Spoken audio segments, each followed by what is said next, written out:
ओम ज्ञानतिमिरान्धस्य ज्ञानञ्जनशलाकया चक्षुरुन्मीलितं येन तस्मै श्रीगुरवे नमः। नमो विष्णुपादाय कृष्णप्रेष्ठाय भूतले श्रीमते भक्तिवेदान्त स्वामिन्निति नामिने। नमस्ते सारस्वते देवे गौरवाणी प्रचारिणे निर्विशेष शून्यवादी पाश्चात्य देशतारिणे। जय श्री कृष्ण चैतन्य प्रभु नित्यानंद श्री अद्वैत गदाधर श्रीवासादि गौर भक्त वृंद। हरे कृष्ण कृष्ण कृष्ण हरे हरे, हरे राम राम राम हरे हरे। हरे कृष्ण। तो आप सभी भक्तों का हार्दिक स्वागत है आज के श्रीमद् भगवद गीता के डिस्कशन में। तो मैं बता देता हूँ, रिपीट कर देता हूँ, क्या भक्त शायद भूल गए हैं या अच्छे से समझ नहीं कर पाए, तो मैं वापस रिपीट कर देता हूँ। जिससे हमने ये शिक्षा प्राप्त किया था कि हालांकि अर्जुन यहाँ पे बहुत ही महान जो है रीजन, बहुत मुख्य प्रमुख कारण बता रहे हैं, ऐसे महान गुरुजनों का मैं कैसे वध कर सकता हूँ, पलट के वार कर सकता हूँ।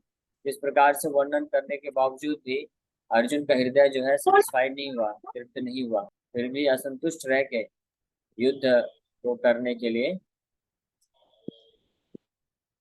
हाँ, युद्ध करने के लिए मना तो कर रहे हैं, लेकिन फिर भी ये भौतिक स्तर पे जाके इस प्रकार का महान गुण प्रदर्शित किया। तो हमने रिसर्च किया था कि अगर बहुत मटेरियल प्लेटफॉर्म में कोई है, भौतिक स्तर पे है, देहात बुद्धि में है, तो वो कितना ही अच्छे उद्देश्य क्यों ना रखे, कितना ही महान गुणों को प्रदर्शित क्यों ना करे, अंततः वो असंतुष्ट ही रहने वाला है और वो कभी भी हृदय उसका सुख नहीं प्राप्त कर सकता। तो गांधी जी के उदाहरण से हमने चर्चा किया था। अल्टीमेटली वो इस प्रकार से भौतिक रूप में अगर कोई किसी का भला करना चाहता है तो वो हमेशा डिससेटिस्फाइड रहता है, वो खुद भी हमेशा असंतुष्ट रहता है और जिसका वो भला करने का प्रयास कर रहा है वो भी असंतुष्ट रहते हैं। इसीलिए हर व्यक्ति को जो है आध्यात्मिक स्तर पे आने का प्रयास करना चाहिए। और भगवान कृष्ण जो है अर्जुन को जब गीता का ज्ञान देंगे तो आध्यात्मिक स्तर पर लेके आएंगे। तो अब नेक्स्ट श्लोक हम लोग कर रहे हैं आज, ये 6 नंबर श्लोक। अब अर्जुन यहाँ पे अर्जुन के युद्ध ना करने का एक छठवां रीजन बोल सकते हैं, हालांकि ये एग्जैक्ट रीजन नहीं है, ये एग्जैक्ट जो है रीजन नहीं बनता है अर्जुन के युद्ध ना करने के, ये है कंफ्यूजन का स्टेट। इस कंफ्यूजन के स्टेट में अर्जुन जो है बोलता है कि अब मुझे समझ में नहीं आ रहा है कि मैं युद्ध करूं या ना करूं, इसलिए बाय डिफॉल्ट अर्जुन डिसीजन लेता है कि मैं युद्ध ना करूं तो बेटर। इसलिए इसको भी रीजन के रूप में काउंट किया जा सकता है, अन्यथा ये एक दुविधा, कंफ्यूजन का स्टेट है। तो अर्जुन बोल रहे हैं आगे, न चैतद्विद्मः कुतरन्नो गरीयो यद्वा जयेम यदि वा नो जयेयुः यानेव हत्वा न जिजीविषामस्ते अवस्थिता प्रमुखे धार्तराष्ट्रा। अर्जुन बोल रहे हैं, not do we know which is better, conquering them or being conquered by them. If we kill the sons of Dhritarashtra, we should not care to live. Yet they are now standing before us on the battlefield. इस प्रकार से अर्जुन अपना शंका, दुविधाजनक स्थिति को प्रकट कर रहे हैं। Not do we know which is better, conquering them or being conquered by them. तो मुझे समझ में नहीं आ रहा है केशव, हे कृष्ण, मुझे समझ में नहीं आ रहा है कि या तो मैं युद्ध करके विजयी बन जाऊं या उनके द्वारा मृत्यु को प्राप्त हो जाऊं, कौन सा ज्यादा अच्छा है। ना चाहिए तद विदमः कतरन न करियो, करियो मतलब क्या बेटर है, क्या सही है। यदवा जयेम जयेम यदि वा न जयेयु, या तो हम उनके ऊपर विजय प्राप्त कर लें और या तो वो हमारे ऊपर विजय प्राप्त कर लें। इसमें से न च एतद विदमः, न च एतद, इस बात को हम नहीं समझ पा रहे, जान नहीं रहे कि कतरन्नो करियो कि क्या सही रहेगा, विच इज बेटर। याने हत्वा न जिजी विसामा, इसके पीछे कारण भी दे रहे हैं। कारण क्या है कि यानी वह हत्वा, इन लोगों के मृत्यु के पश्चात ना जिजी विषामा, हमारे जीवन का कोई मतलब नहीं रह जाएगा, हम जीना क्यों चाहेंगे फिर। इसलिए इनको जीतने पे भी अच्छा नहीं है और मारे जाने पे भी अच्छा नहीं है, इसलिए ते अवस्थिता। लेकिन फिर भी अब यहाँ पे जो चौथा लाइन अर्जुन बोल रहे हैं, बट स्टिल ते अवस्थिता, लेकिन फिर भी ते अवस्थिता प्रमुखे धार्त राष्ट्र, लेकिन फिर भी वो लोग कौन, धार्त राष्ट्र, धृतराष्ट्र के जो पुत्र हैं दुर्योधन आदि, लेकिन फिर भी वहां पे वो लोग पूरे डिटर्मिनेशन के साथ, पूरे दृढ़ निश्चय के साथ आके खड़े हैं, युद्ध करना ही चाहते हैं। लेकिन मेरे अंदर तो ये पूरा कंफ्यूजन चल रहा है कि मैं युद्ध करूं या ना करूं, जीतूं या उनके द्वारा जीत जाऊं। इस प्रकार से कंफ्यूजन का स्टेट अर्जुन दे रहे हैं। इसके ऊपर बहुत एक महत्वपूर्ण शिक्षा है। आप सभी भक्तों से रिक्वेस्ट है, कभी आप लोग ध्यान से सुनिएगा। बहुत महत्वपूर्ण शिक्षा है जो कल से कनेक्टेड है, संबंधित है, लेकिन ये वर्णन करना बहुत अनिवार्य है। तो यहाँ पे अर्जुन की स्थिति कैसी है? दुविधाजनक। न च एतद् विद्मः कतरन्नु गरीयो, न च एतद् विद्मः, विद्मः मतलब हम नहीं जान पा रहे हैं कि क्या गरीयो, गरियान गरियान जो है, क्या बेटर है, क्या उचित है, क्या सही रहेगा। या तो हम लोग युद्ध जीत जाएं, धृतराष्ट्र के पुत्रों को मार दें और विजयी बन जाएं, ये सही रहेगा, या हम इनके द्वारा मार जाएं, क्योंकि ये लोग तो आए हैं डिटर्मिनेशन के साथ पूरा युद्ध करने ही वाले हैं। इन दोनों में से कोई एक ही ऑप्शन हो सकता है। हाँ, यहाँ से भागने का सवाल तो उठता नहीं है, क्योंकि ये लोग तो पूरा डिटरमाइन होकर खड़े हैं, शंखनाद भी हो चुका है, ये तो करना ही पड़ेगा। तो अब ऐसी परिस्थिति में, ऐसी गंभीर परिस्थिति में अर्जुन फंस गए हैं। इसको बोलते हैं state of confusion. And because of confusion so much fearfulness arises in the heart। Confusion, दुविधाजनक स्थिति के कारण डर उत्पन्न होता है, और मन क्या होता है? डिस्टर्ब हो जाता है, विचलित हो जाता है, और परेशानी को झेलना पड़ता है। तो यहाँ पे सबसे महत्वपूर्ण शिक्षा ये है कि अर्जुन, जो कि पहले अध्याय में बहुत ही एक्सपर्ट तरीके से बहुत सारे आर्गुमेंट तर्क दे दे के भगवान कृष्ण को कंटिन्यूअस जो है, लगभग almost verse verse number 26 onwards, लगभग 20-25 और यहाँ के 2-3-4 श्लोक, लगभग 24-25 श्लोकों में अर्जुन ने भगवान को केवल तर्क प्रेजेंट किया है। तर्क देता जा रहा है कि युद्ध क्यों नहीं करना चाहिए, क्यों नहीं करना चाहिए, और अलग अलग शास्त्र के प्रमाण से बोल रहा है। धर्म शास्त्र के अनुसार ये है, नीति शास्त्र के अनुसार ये है, इति सुषुमा, ऐसे मैंने गुरु शिष्य परंपरा में सुन के आया हूँ। मैं अपने जब गुरुकुल में पढ़ाई किया था, तो वैदिक शास्त्रों की मतानुसार मैं बोल रहा हूँ कृष्ण। इस प्रकार से हर प्रकार से जो है तर्क, आर्गुमेंट और सब दे के अर्जुन फाइनली डिसाइड किया कि मैं युद्ध नहीं कर सकता हूँ। लेकिन अब देखिए, इस श्लोक की महत्वपूर्ण शिक्षा ये है कि ये सब होने के बावजूद भी अर्जुन क्या है? कंफ्यूज है, कंफ्यूजन के स्टेट में है, और उस कंफ्यूजन के कारण उसके हृदय में दुख है और फियरफुलनेस, एंजाइटी, डिप्रेशन, ये सब पैदा हो रहे हैं। तो शिक्षा ये है कि हम जब तक हम अपने आप को आध्यात्मिक स्तर पे नहीं रखते हैं, नहीं लाते हैं, तो भौतिक स्तर पे ही गणना करने पर हम कितने भी प्रकार से एक्सपर्ट क्यों ना हो जाए, कितना भी कोई व्यक्ति दक्ष क्यों ना हो जाए, हर प्रकार से तर्क वितर्क करने में, हर प्रकार से अपने मतों को स्थापित करने में, या अलग अलग प्रकार से जो रिसोर्सेज हैं, संसाधन है, उसका इस्तेमाल करके अपने आप को सुखी बनाने में, लेकिन अंततः फाइनल रिजल्ट यही होगा कि अगर हम भौतिक स्तर पे हैं, यानी हम अगर केवल इस भौतिक दृष्टिकोण से देखते हैं, भौतिक दृष्टिकोण मतलब आध्यात्मिक रूप से अंधे होके, यानी आध्यात्मिक दृष्टिकोण नहीं है। भौतिक दृष्टिकोण मतलब केवल ये शरीर और इस भौतिक पदार्थ से संबंधित, अपने आप को शरीर मानते हुए और शरीर से संबंधित लोगों और वस्तुओं को ही केवल प्राथमिकता देते हुए जो व्यक्ति कार्य करता है, उसको भौतिक दृष्टिकोण बोला जाता है। Material vision, material conception of life उसको बोलते हैं। प्रभुपाद जी कई बार ये वर्ड यूज करते थे।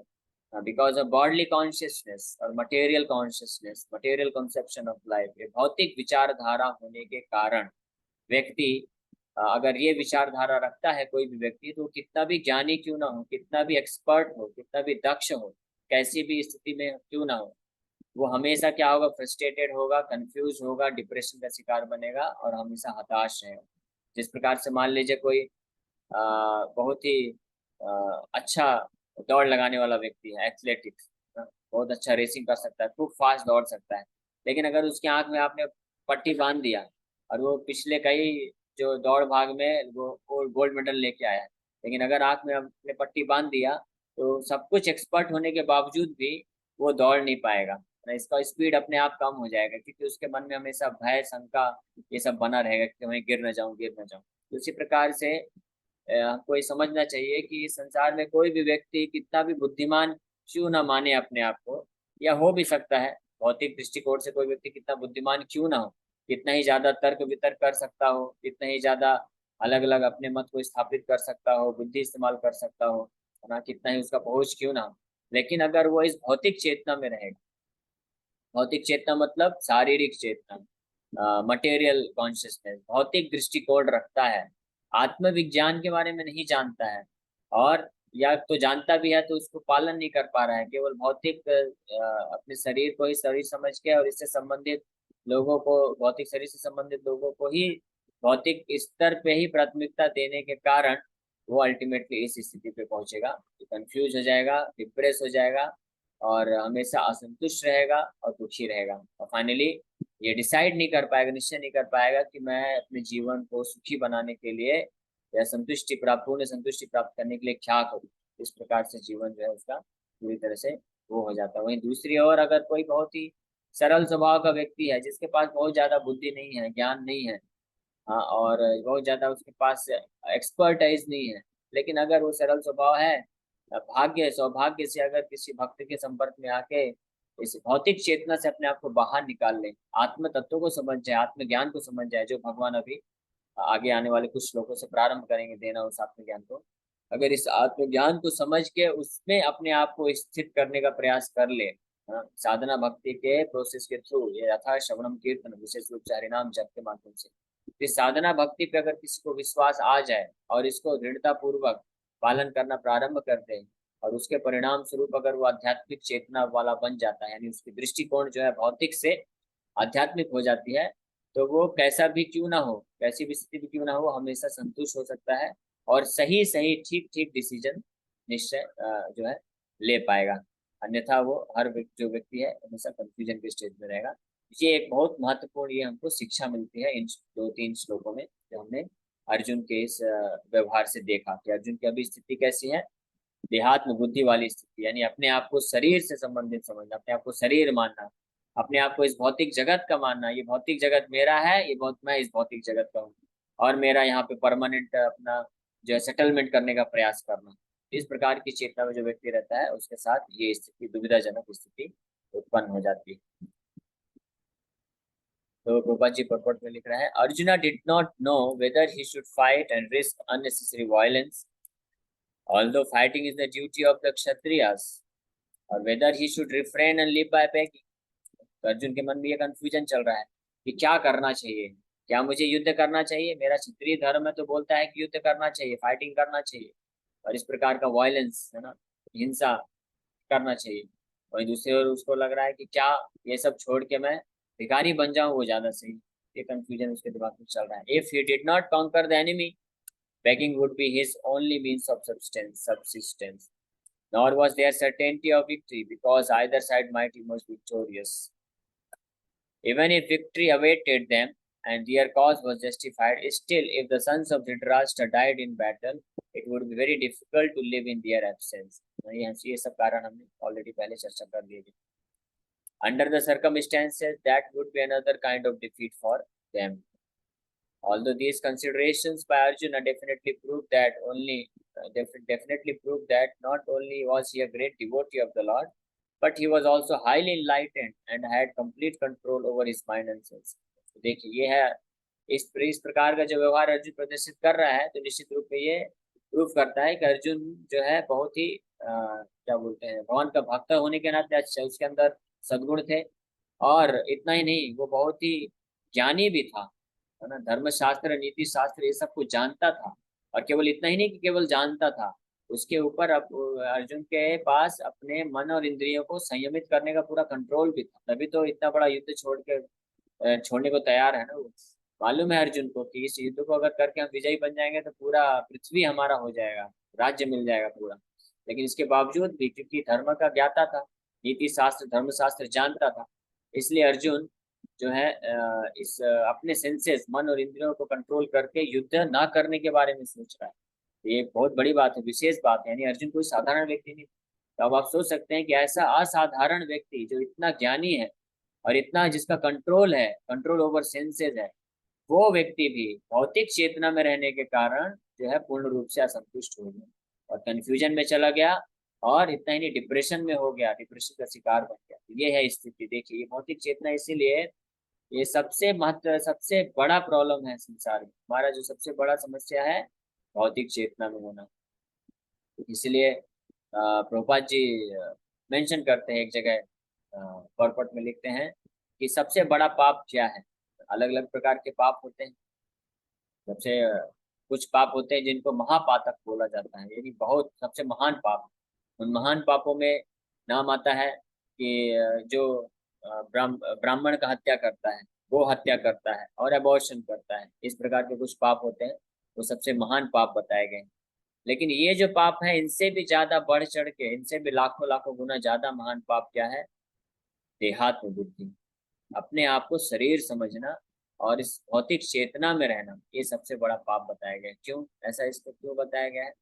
क्योंकि ये जब पाप कोई करता है, नहीं अपने आप को जब शरीर समझता है, इस देहात्म बुद्धि में रहता है, भौतिक चेतना में रहता है, तो उसको बार बार जन्म लेना पड़ता है और बार बार मृत्यु का सामना करना पड़ता है। और ये खत्म नहीं होता, तब ये साइकिल बन जाता है। सोचिए, यानी ये जो पाप है, ये जो अपने आप को भौतिक चेतना में रख के देहात्म बुद्धि में रखने के कारण हमारा जो सफरिंग है, हमारा जो दुख है, वो कभी खत्म ही नहीं हो सकता है। अगर कोई हत्या करता है, ब्राह्मण का हत्या करता है, गो हत्या करता है, तो निश्चित रूप में तो उसको बहुत बहुत सजा मिलती है। उसको महापातक, रौरव, महारौरव इस प्रकार के नरक में भेजा जाता है, जहाँ पे वो लाखों लाखों वर्ष तक बहुत ही कठिन सजा को प्राप्त करता है। लेकिन फिर भी ऐसी स्थिति में भी वो कुछ समय बाद मुक्त हो सकता है इस पाप से। लेकिन ये जो देहात्म बुद्धि की चेतना है, इसमें जो व्यक्ति अगर फंसता है, तो बार बार उसको जन्म मृत्यु के साइकिल को झेलना पड़ता है। इसीलिए his desire to live by begging, although he was born in royal household, is another sign of detachment. He was truly virtuous as these qualities combined with his faith in the words of instruction of Sri Krishna indicate. It is concluded that Arjuna was quite fit for liberation. Unless the senses are controlled, there is no chance of elevation to the platform of knowledge, and without knowledge and devotion, there is no chance of liberation.